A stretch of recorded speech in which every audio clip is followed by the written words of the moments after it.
తమ కూటమి ప్రభుత్వం ఈ 100 రోజుల్లో రాష్ట్రంలో శాంతియుత పాలన చేపట్టిందని, ప్రజలకు ఇచ్చిన హామీలు నెరవేర్చే దిశగా అడుగులు వేసిందని కాకినాడ రూరల్ ఎమ్మెల్యే పంతం నానాజీ పేర్కొన్నారు. ఆదివారం సాయంత్రం 1, 2, 3, 42, 47, 48, 49, 50 డివిజన్లకు సంబంధించి నగరంలోని 2వ వార్డులో విఎస్ లక్ష్మి కళాశాలకు వెళ్లే రోడ్లో ఇది మంచి ప్రభుత్వం ప్రజావేదిక కార్యక్రమాన్ని నిర్వహించారు. కాకినాడ నగరపాలక సంస్థ డిప్యూటీ కమిషనర్ హరిదాసు, నగరపాలక సంస్థ కార్యదర్శి యేసుబాబు ఆధ్వర్యంలో జరిగిన ఈ కార్యక్రమానికి రూరల్ ఎమ్మెల్యే పంతం నానాజీ ముఖ్య అతిథిగా విచ్చేశారు. ముందుగా ఎమ్మెల్యే నానాజీ జ్యోతి ప్రజ్వలన చేసి కార్యక్రమాన్ని ప్రారంభించారు. అనంతరం ఆయన మాట్లాడుతూ కూటమి ప్రభుత్వం ఏర్పడిన తర్వాత ఎన్నో సంక్షేమ పథకాలను అమలు చేశామని అన్నారు. ముఖ్యంగా ప్రజల ఆస్తులకు రక్షణ ఏర్పడిందని అన్నారు. కాకినాడ రూరల్ మండలంలో రైతులకు డ్రైనేజీ, ఇరిగేషన్ కాలువల్లో పూడికితీత పనులు 18 లక్షల రూపాయలతో చేపట్టామని అన్నారు. అలాగే తాగునీటి కోసం 114 OHSR ట్యాంకులను శుభ్రం చేయించామని అన్నారు. విద్యా కమిటీల్లో రాజకీయ జోక్యం లేకుండా చేశామని అన్నారు. త్వరలో కాకినాడ నగరానికి IPL స్టేడియం కూడా నిర్మించనున్నామని అన్నారు. అలాగే 11 కోట్లతో పుంత రోడ్లు అభివృద్ధి చేయనున్నామని అన్నారు. నిరుద్యోగ యువతకు ఉద్యోగాలు కల్పించేలా మెగా DSC, దీపావళికి ఉచిత గ్యాస్ సిలిండర్, సంక్రాంతి ఉచిత బస్సు ప్రయాణం వంటి పథకాలు అమలు చేస్తామని అన్నారు. ఈ కార్యక్రమంలో కూటమి పార్టీ నేతలు మాజీ ఎమ్మెల్యే పిల్లి అనంతలక్ష్మి, సత్యబాబు, వాసిరెడ్డి యేసుదాసు, నులుకుర్తి వెంకటేశ్వరరావు, రంబాల వెంకటేశ్వరరావు, కటకంశెట్టి బాబీ, సంగిశెట్టి అశోక్, మాజీ డిప్యూటీ మేయర్ కాల సత్యబాబు తదితర నేతలు పాల్గొన్నారు. ఈ కార్యక్రమానికి నగరపాలక సంస్థ కార్యదర్శి యేసుబాబు వ్యాఖ్యాతగా వ్యవహరించగా ఈ Madhavi, TPRO Shailaja, MEPMA city mission manager D Venkataraju, నగరపాలక సంస్థలోని పలు విభాగాల అధికారులు, మహిళా స్వయం సహాయక సంఘాల సభ్యులు పాల్గొన్నారు.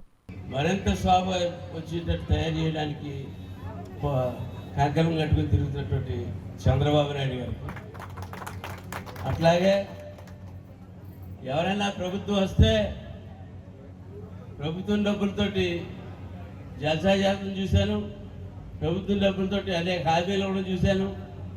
కానీ తన సొంత నిధులతోటి 6 కోట్ల రూపాయలు ఇచ్చి ఈ రాష్ట్రాన్ని ఆదుకుని 400 మంది 400 పంచాయతీకి 1,00,000 చొప్పున మన ఆరోగ్యాలు దృష్టిలో పెట్టుకుని ఆయన పారిశుద్ధానికి ఖర్చు పెట్టమని చెప్పి ప్రతి పంచాయతీకి వైసీపీ సర్పంచ్ ఉన్నప్పటికీ కూడా అక్కడ మన సర్పంచులు లేరు. ఆ డబ్బు ఎవరి దగ్గరికి వెళ్తుంది? వైసీపీ సర్పంచుల దగ్గరికి వెళ్తుంది.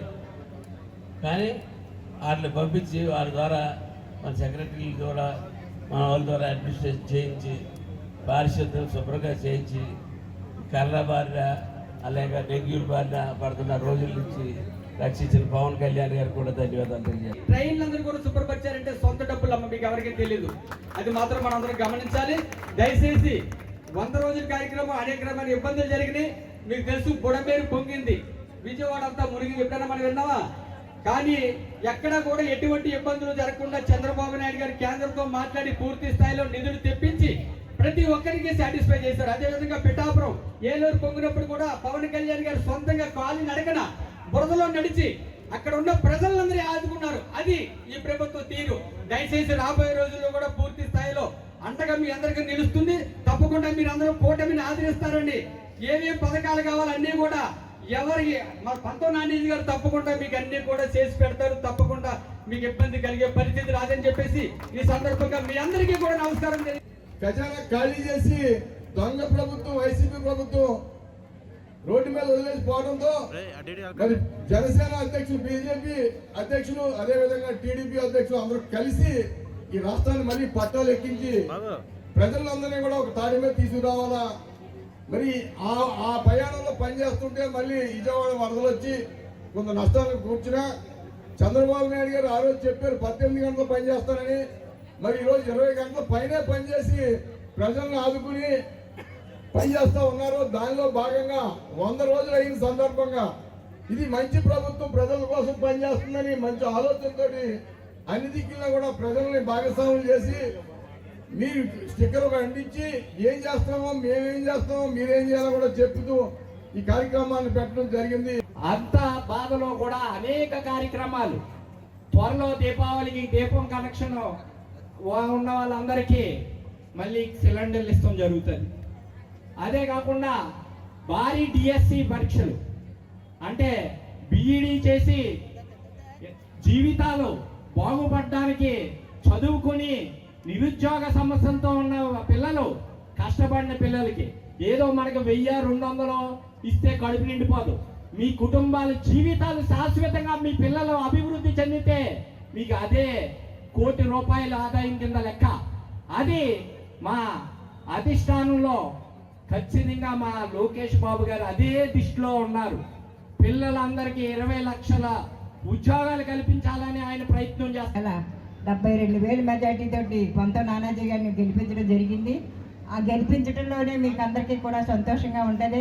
ఆ విధంగానే మేము ఇక్కడ పనులు చేయడానికి ముగ్గురు వచ్చి పనిచేస్తాం. మీకు అందరికీ కూడా ఏం కావాల్సి వచ్చినా కూడా మేము చేస్తాం.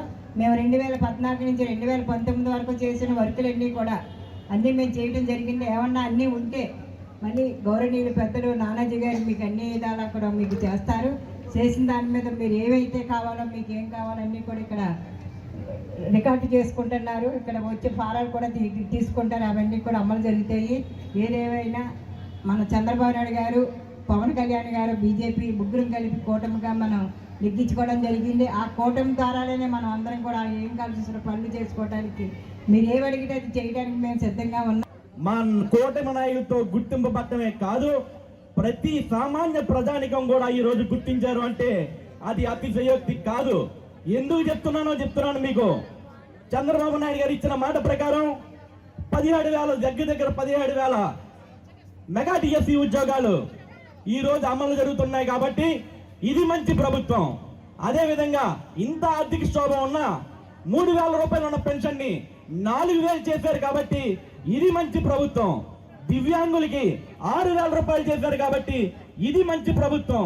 అదే విధంగా ఎప్పుడు ఎన్నడూ ఈ 5 సంవత్సరాల్లోని 1వ తారీఖున ప్రభుత్వ ఉద్యోగి 1వ తారీఖున జీతం తీసుకున్న రోజు లేదు.